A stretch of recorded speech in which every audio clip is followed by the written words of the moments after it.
Jan van Eyck's date of birth remains unknown. The first record of his existence was from the court of Jean of Bavaria at The Hague. There were payments made to him between 1422 and 1424 as court painter with the rank of valet de chambre. There were also payments to his assistants as well. This information suggests Jan van Eyck was born after 1395 or perhaps earlier.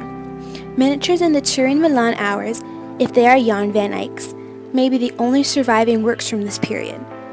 About half of these were destroyed by a fire in 1904.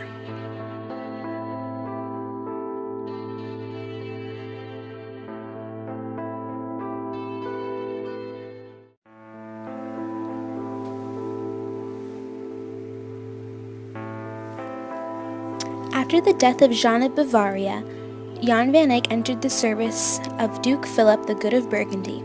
He resided in Lille for a year. Then he relocated to Bruges and lived until 1441. While in the service of Duke Philip, Jan van Eyck worked on many projects upon his request. It is known Jan van Eyck completed 2 portraits of Isabella of Portugal for Duke Philip because he was seeking her hand in marriage. Jan van Eyck was a well-paid painter. His salary was quite high and doubled twice in the first few years. He was exceptional upon early Netherlands painters. Jan van Eyck was held in high regard for his art as well as his person.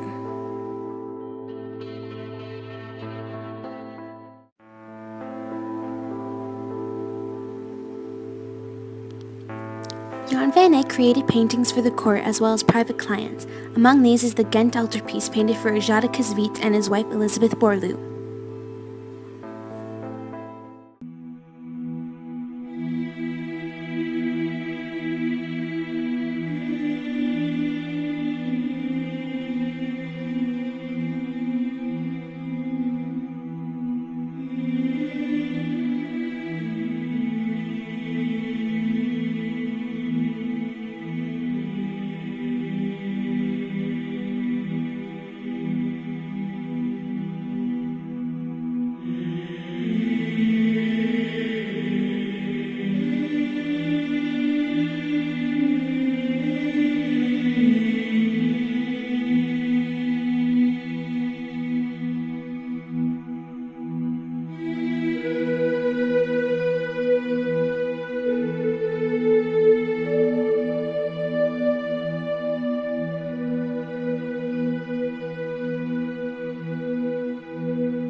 He began painting before 1426 and completed by 1432. This art piece has been seen to represent the final conquest of realty in the north. It differed from early works in the Italian Renaissance by virtue to ignore classical idealization in favor of the observation of nature. It is housed in the Cathedral of St. Bavo in Ghent, Belgium. It survived the 16th century iconoclastic riots, the French Revolution, changing tastes which led to its dissemination, and Nazi looting. When World War II ended, it was recovered in a salt mine. Restoration stories drew interest from the general public and greatly advanced the discipline of the scientific study of paintings.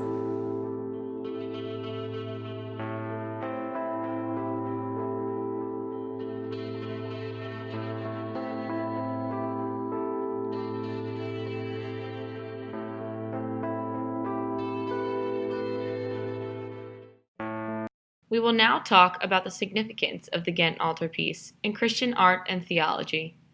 Commissioned by Jan van Eyck, the Ghent altarpiece was the most influential painting ever made, the most frequently stolen artwork in the world, and the most desired object in history. Stolen by the Nazis and rescued by the Monuments Men, it has been returned home at last to the cathedral in which it was painted, in St. Bravo in Ghent. This famous piece of art was painted between 1426 and 1432. It was the first major oil painting in history. And to give the listeners an image of how massive this brilliant work of art is, it stands about 14.5 feet tall by 11.5 feet wide. It is considered the fulcrum between the art of the Middle Ages and the Renaissance, as well as the origin of artistic realism. And according to art historian Noah Charney, the altarpiece is both a prime work of the Middle Ages, since it contains Gothic architecture and features ornate gilding on its surface, and the first painting of the Renaissance, since it features realistic depictions of humans and the use of oil paint, major innovations at the time. The intricate main scene shows a lamb being bled into a chalice in a lush green field of paradise in front of 170 people, 46 prophets and patriarchs, 46 apostles and clergies, 32 confessors, and 46 female saints, plus 16 angels. Van Eyck pays as much attention to the beauty of earthly things as to the religious themes. The clothes and jewels, the fountain, nature surrounding the scene, the churches and landscape in the background are all painted with remarkable detail. The landscape is rich with vegetation, which is observed with an almost scientific accuracy, and much of it non-European. The settings are earthly, pared down, and relatively simple, yet there is the same striking use of illusionism which also characterizes the inner panels.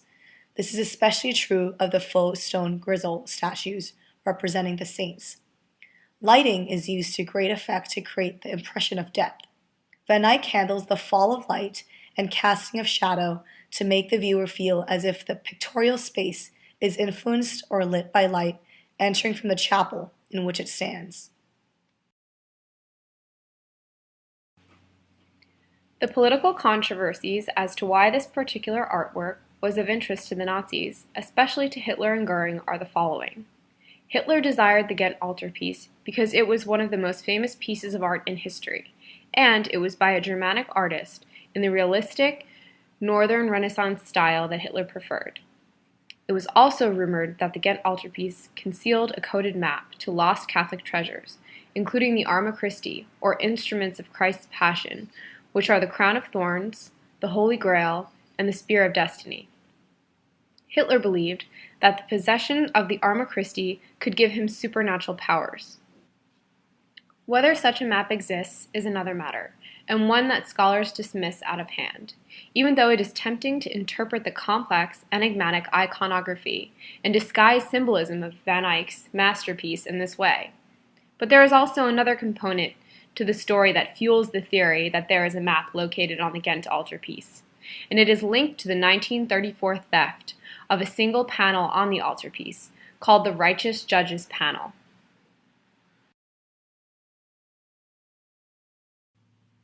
It is also such an important piece in history because the monuments men are responsible for the return of the Ghent altarpiece. The Ghent altarpiece is at last back in the cathedral for which it was painted, St. Bravo in Ghent.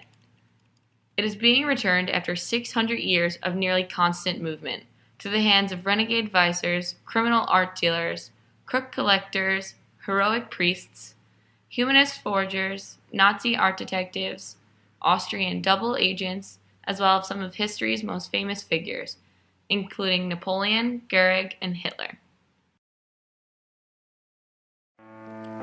The story of the Nazi art thieves and the Monuments Men inspired the newly released film titled The Monuments Men, starring George Clooney, Matt Damon, Bill Murray, and John Goodman.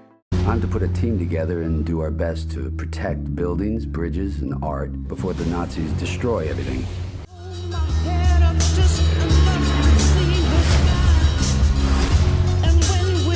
If you destroy an entire generation of people's culture, it's as if they never existed. We got company. Frank, we gotta go! That's what Hitler wants. And it's the one thing we can't allow.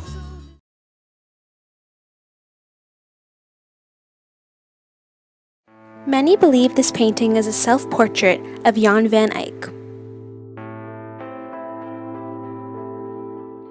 In the National Gallery in London, and we're looking at a Jan van Eyck portrait of a man with a red turban. And this is thought by many art historians to be a self-portrait of the great Northern Renaissance artist. Well, he's looking directly at us, but I think for me probably the most convincing evidence is not so much in the face, but actually in the frame. The frame has a very interesting inscription, and in fact Van Eyck often put inscriptions in the paintings and in the frames in different ways that art historians are still theorizing about. But this painting has an inscription at the top that has Van Eyck's personal motto, "As I can," written in Greek letters. So it's wildly complicated. So "as I can" is coming from a motto that scribes often put at the end of a manuscript that they had just copied, which would have been a little bit longer. It would have said, "as I can, not as I would," which means this is the best I can do, I wish I could do better. Right, it's sort of humble thing to say, but Van Eyck hasn't taken the "I wish I could do better" part. He just said, "as I can." Which seems anything but humble, especially as the I in the middle of the phrase can be a kind of play on Van Eyck's name. As Eyck can, as I can. It does seem as though Van Eyck is showing off here what he can do. One art historian has suggested that this was a kind of portfolio piece, that this was a showpiece, that the artist would actually use this as a way of selling his abilities to potential patrons. Jan van Eyck often signed and dated his paintings on their frames. However, this portrait held in the London National Gallery, he inscribed on the back wall above the convex mirror, "Jan van Eyck was here, 1434. This portrait is analyzed frequently by art historians. Many interpretations of this piece have been questioned.